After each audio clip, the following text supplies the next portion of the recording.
Good evening.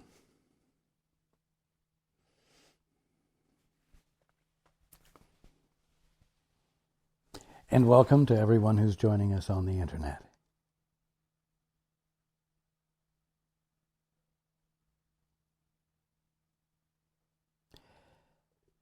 You know,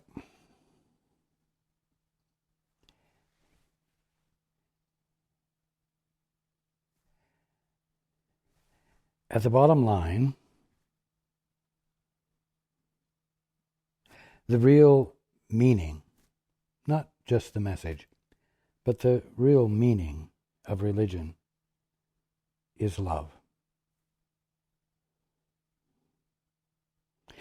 And no matter what the religion is called, if one comes into a true experience of it,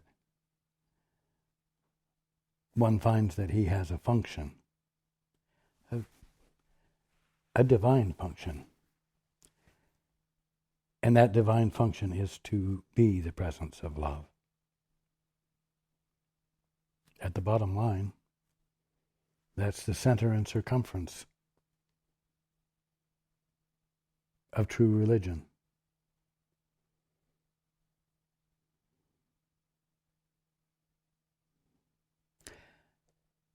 And as the Bible says, perfect love casteth out fear.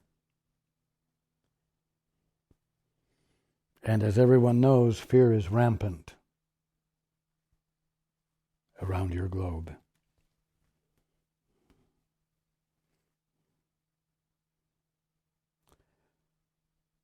Boldly scaring people into behavior that is destructive, antisocial.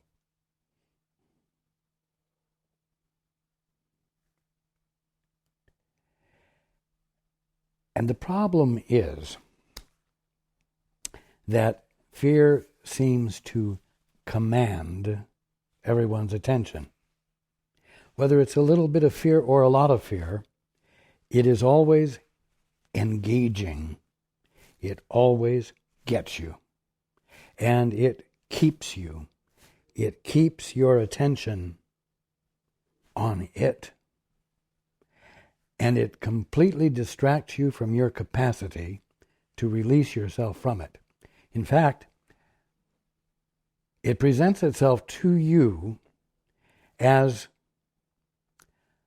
a survival mode. It presents itself to you as something essential to your well-being. It will keep you safe. If you never became afraid, you would never protect yourself against harm.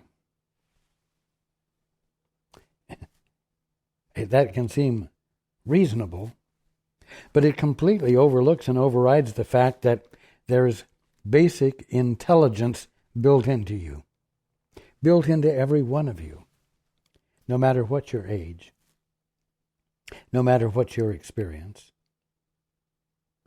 And that basic intelligence can provide you with the means of remaining safe. If safety, a call for safety, presents itself. One does not have to be in a state of fear in order to be, or shall I say, in order to have integrity. It's not necessary at all. But the experience of fear distracts you from that fact. Now, as you can see, the theme tonight is the gifts of God.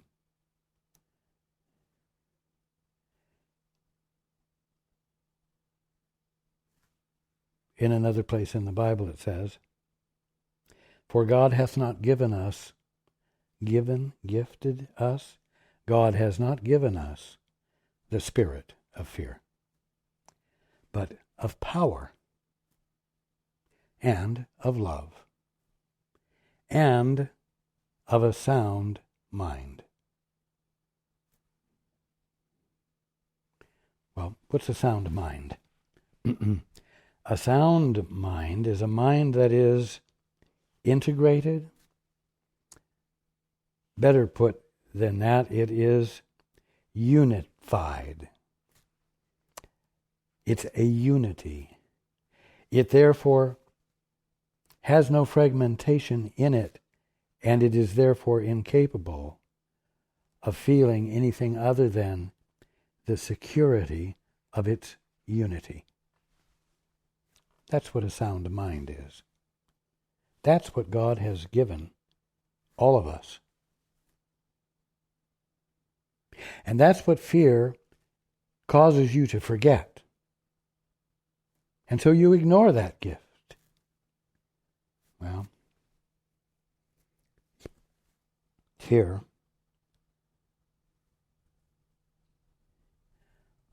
is always accompanied by, or always instills in you, the feeling of guilt. Feeling guilty causes you to dread the penalty that is associated with guilt. And so fear binds you up in what seems like an inescapable attraction to destructive thinking. It causes you to become confused and to just roll around in fear, anxiety, imaginations that have no basis in fact. This equally distracts you from the other gift, that of power. Now, God has given you the spirit of power, love, and of a sound mind. This power is not a private power. It is an expressing in you of God's presence and power. It is an imbuing you with the presence of God's power. It is the way you experience the unity of a sound mind. It's not power over anything, but an awareness that no power is called for, because in the safety of the unity of your mind, and therefore of your conscious experience of being, and because there is no fragmentation, there's no opposition, there's no conflict, there's nothing to protect yourself against.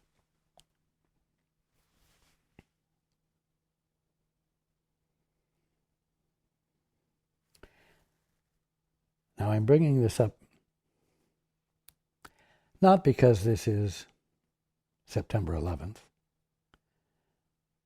not because it is a day in which a lot of fear was caused, not because it is a day which, because of the events that occurred, caused a lot of misunderstandings to arise in the world community, where enemies were seen who were not enemies, and a call for defense against them aroused anxiety, anger, calls for retribution, and so on. No, that's not why I'm talking about it tonight. I'm talking about it because, as I said when I began, as you come into an experience of the real meaning of religion, and as you come into an experience of the real meaning taught by A Course in Miracles, you find that, and you learn that you have a function, you have a purpose, one which you might not otherwise have been aware of. And that purpose is to be your brother's savior.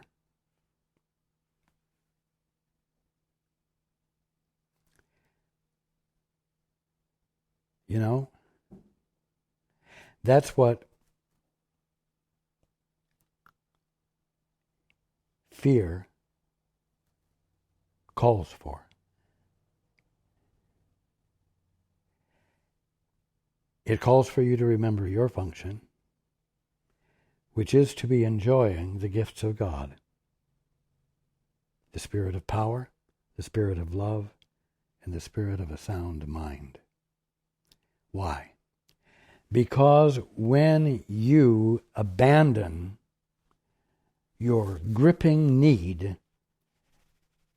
to feel the agitation of fear, you become the presence of peace. You become the presence of that which can inspire the abandonment of fear in your brother, your sister. Your task is to reflect God. That's all there is to it, at the bottom line. Oh, that doesn't mean to become Mr. and Mrs. Goody Two-Shoes. No, it means to become a genuine, valid presence from whom integrity, unfeigned integrity, real integrity shines and blesses everything you give your attention to. Your purpose is not to be a spokesman for God, but to be the presence of what you are, which happens to be the evidence of God.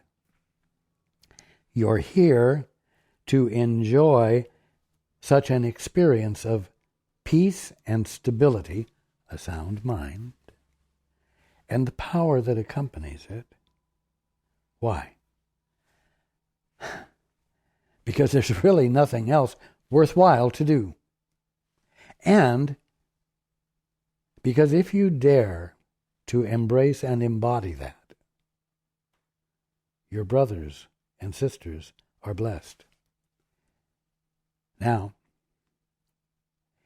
if you have this capacity, if it's God's gift to you, if God, by being you in every moment, causes these gifts to be your makeup,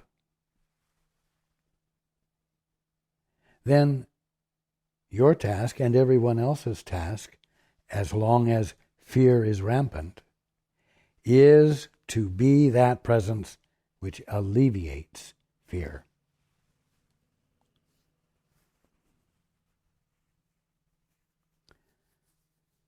Well, I'm not going to alleviate his fear. He's not alleviating anybody else's fear. He's being a real problem. He's being a real asshole. He's being a real irritation.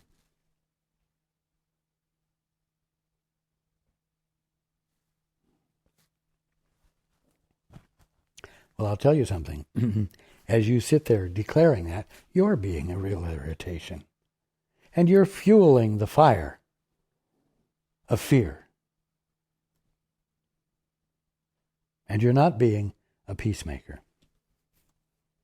Well, nobody likes a peacemaker, you know. Hey, everybody likes a good tussle every now and then. That's what makes life interesting, the vigor of it. But no.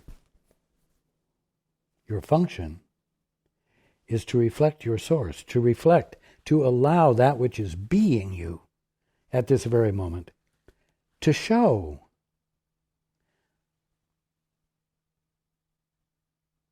Now, you may not think you have it in you to do it for your brother. But if that's the case, you don't think you have it in you to do it for yourself. And I mean by that you have not discovered your capacity to relieve yourself of or to abandon the practice of fear. And your preoccupation with it, your addiction to it, where you cannot take your attention off of it. And you cannot stop embellishing it and making it absolutely real and justifying it, and on and on and on. So I'm here, in spite of your fear, to convey to you that you have the means of setting it aside. Not only do you have the means, It's your function. You're not here as the expression of God to present a picture of something unlike God, or to be something other than what God is being right there where you are. You're here to be fully enjoying the conscious experience of what you divinely are, and the fulfillment that accompanies it, the wholeness that is inseparable from it, and, the invulnerability, which is part and parcel of it. You're here to enjoy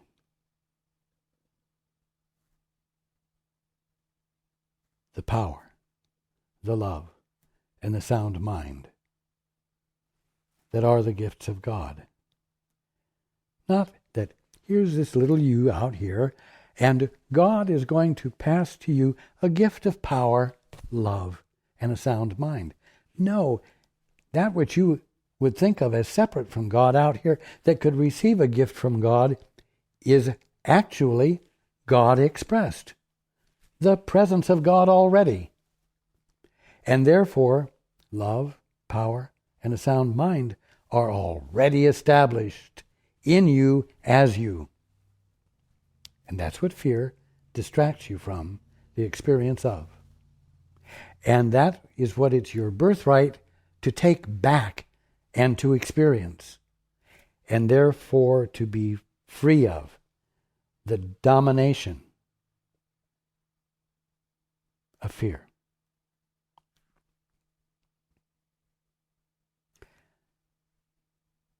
If you're feeling guilty, you're feeling fear. And if you're feeling fear, somewhere you're feeling guilt. And whenever you're feeling either one of them, you feel that they're justified, and therefore you don't challenge them. But I'm telling you that right in the middle of gripping fear, or ever so mild fear, you need to ask, did God give this to me? Well, that's not one of the gifts of God. So obviously not. If God didn't give it to you, then it's not real.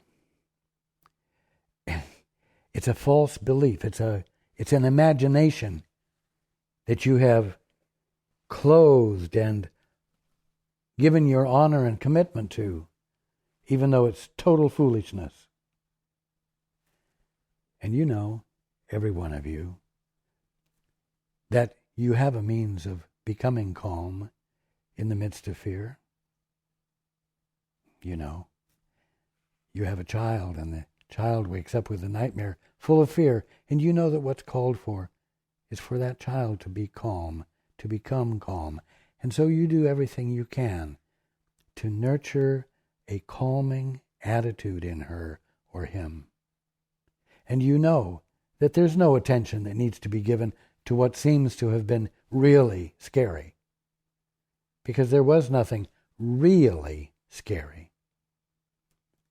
Well, when you're engulfed with fear, somehow you need to remind yourself, or allow yourself to be reminded, that it's not really something scary, because if it didn't come from God, it's an imagination. Then, once you've remembered that, even if you're still caught in the grip of it, you can do a simple thing. You can sit down, even though every fiber of your body says, you've got to deal with this, you can't ignore this, it's too serious. Bullshit. You need to sit down. And if nothing else, begin to breathe deeply and slowly, and give your attention to your breath. Or you need to breathe slowly and meditate.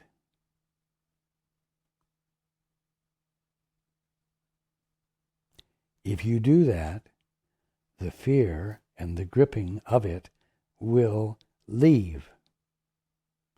And you will find yourself experiencing peace. And it will be very confusing when that first happens, because it won't make any sense for you to be experiencing this real peace when something so frightening still hasn't been resolved. But the wonderful learning in it is that when you let yourself have this experience of peace by choosing for it, through meditating or giving your attention to your gentle inhale and exhale, you realize that you are in a frame of mind in which you can see clearly, and in which you can discern how to handle the problem. Not because you're driven by fear, but because in the peace of your native intelligence, truth is clear, answers are clear. In that peace, the power, love, and soundness of mind that God is placing in you by being you at every moment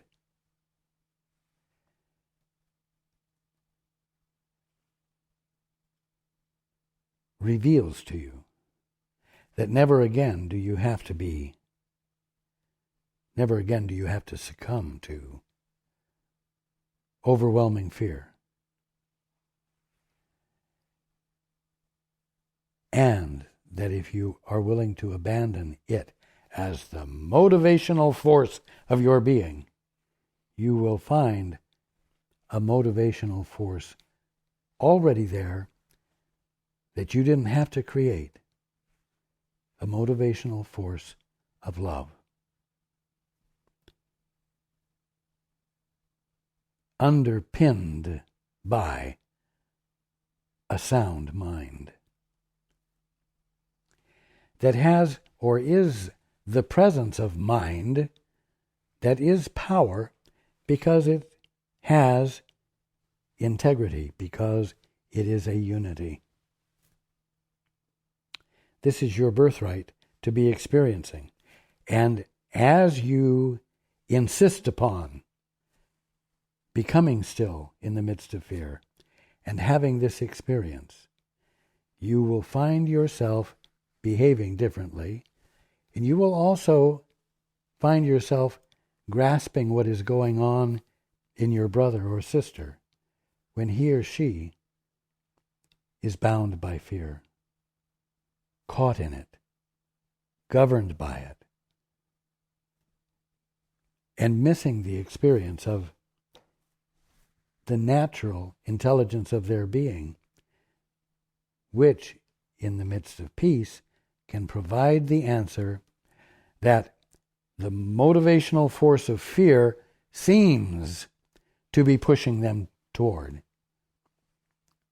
You think that this great fear is a natural resource for you to gain safety, and without it, you won't be able to gain safety or intelligence. But intelligence is the natural avenue for arriving at intelligence, for arriving at an intelligent experience. And doing this and being it is your function. And it's your function to be practicing relative to your brothers and sisters. It's your function to find a way to put your brothers and sisters at peace.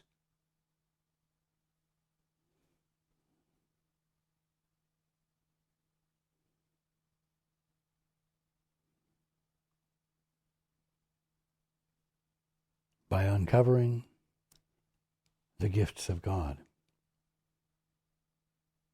the gift of power, of love, and of a sound mind. So, it's not going to be a head trip. It's not going to be nicey nice thoughts to make you feel happy when things aren't good. It's going to be something which you assert. I can't put it any more clearly than that. When it comes to abandoning the fear that engulfs you, it's going to require you to assert yourself and choose for your peace. Choose for stopping the rampant run of fear and breathe. Just remember to breathe, something so simple, and give your attention to that. But it's going to take some vigorous intent to choose to do that when you're engulfed by fear. That's okay. Let there be vigorous intent, and do it so that you move into your peace, because in your peace you will see the answer. And you want to know something? When you're engulfed in fear, you're engulfed in fear because you believe at the bottom line there is no answer.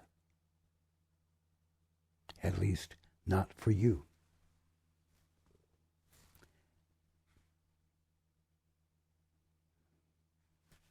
And it's simply not true. But the answer won't register with you until you've chosen for your peace. And then, when you've learned this, it's your obligation and task to help your brother and sister learn the same thing for themselves. And if they're afraid of you, you find a way to put them at peace. And you engage in whatever vigor it takes, whatever vigorous involvement it takes, or whatever calm, gentle, persistent reassurance it might take.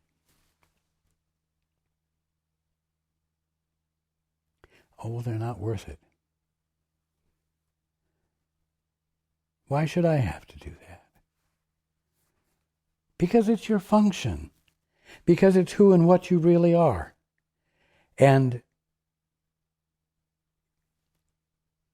in order for you to give that to your fellow man, you're going to have to be willing to give it to yourself. And what a wonderful thing. How practical it is. How simply intelligent it would be to give it to yourself. You see? How humane it would be. How forgiving it would be. If the fear isn't real, and here's the clincher, the guilt isn't real. Remember, fear and guilt go together. And why do they seem to be present? Because you've unplugged yourself from your source. And when you think you have unplugged yourself from your source, you feel like you're vulnerable. And you also know that you feel vulnerable because of not only an unwise choice, but a fallacious choice. A choice to believe that you've accomplished something that you can't have accomplished. So you feel guilty and you feel fearful, or you feel fearful and you feel guilty. If in the midst of fear you can meditate, become still, and find the fear that seems so real and justifiable disappearing, you can likewise find that the guilt accompanying it also disappeared. which is one of the reasons that you can say you're experiencing what a sound mind is. Because a sound mind is not fragmented by fear. It's not torn apart, disturbed. There's no chaos in it. And the sound mind is what the Father gave you. Fear is not. Guilt is not. Now, I'm speaking gently. I'm not speaking boldly. I'm not cramming it down your throat. I'm not jacking you up to get you motivated. And the reason is that I want you to grasp the fact that what's intelligent is just what you should spontaneously be engaging in. What is loving is what you should just be embodying. Just because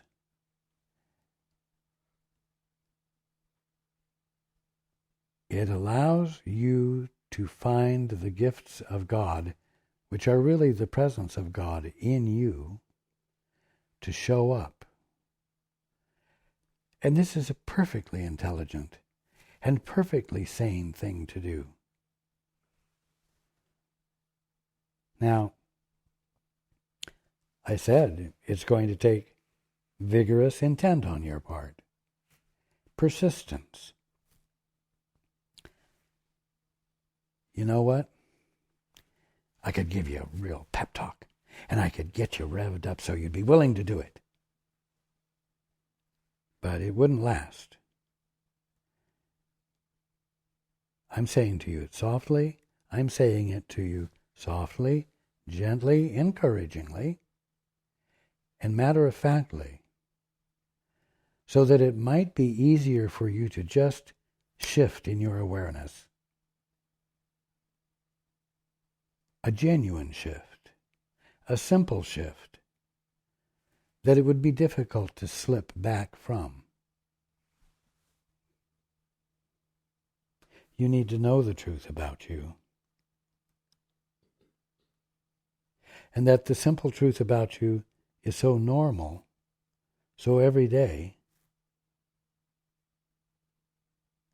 that it is accessible to you.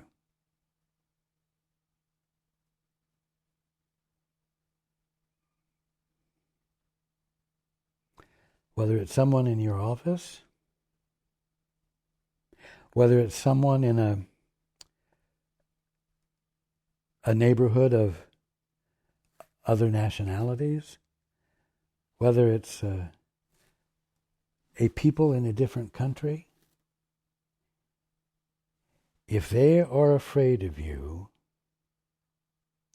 you have a job. And your job is to be the presence of that which causes them to relax, because you've shared with them a genuineness and a loving kindness and a soundness of mind and a presence of power, which really means a comfortable sense of invulnerability, so that it's clear to them that there's nothing for them to fear. And then, if they have really been afraid, and it's not easy for them to let it go quickly, you be willing to persist until the relationship is healed.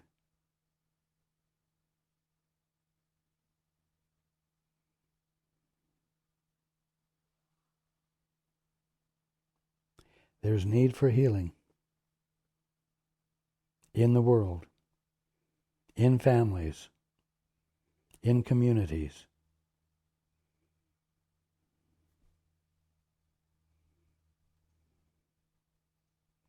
And it will come about by valuing the gifts of God.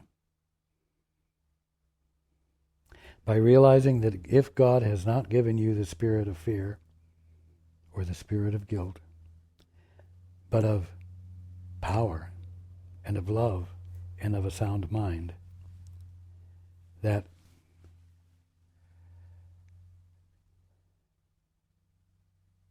you can be a valuable agent for change that will, for lack of better words, transform the world.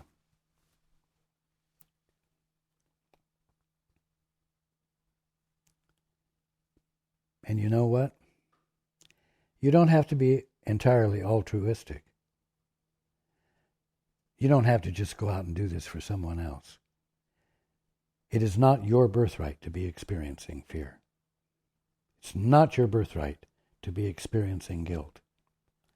And so you take the time to do what it takes to lift yourself out of it, to watch the seeming reality of fear and guilt evaporate, just dissolve, and leave you with a clear mind, a sound mind, one in which love is easy.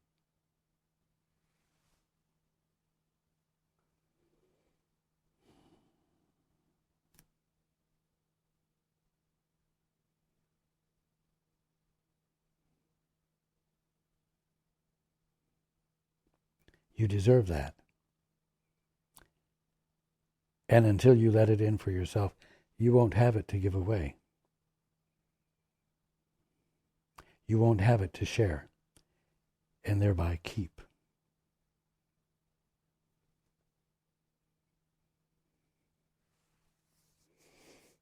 It's important.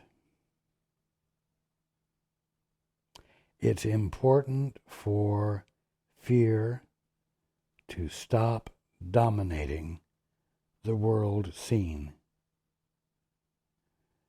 And it's time for its dominance to evaporate, not because there's force frightening people with more fear into not acting like they're afraid. Not as an exertion of power, but as a genuine embrace of love.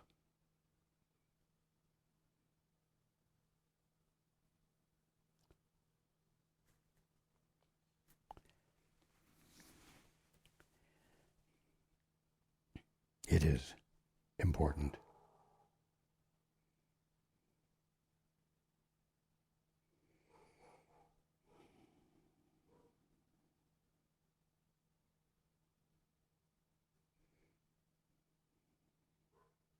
I look forward to being with you next week.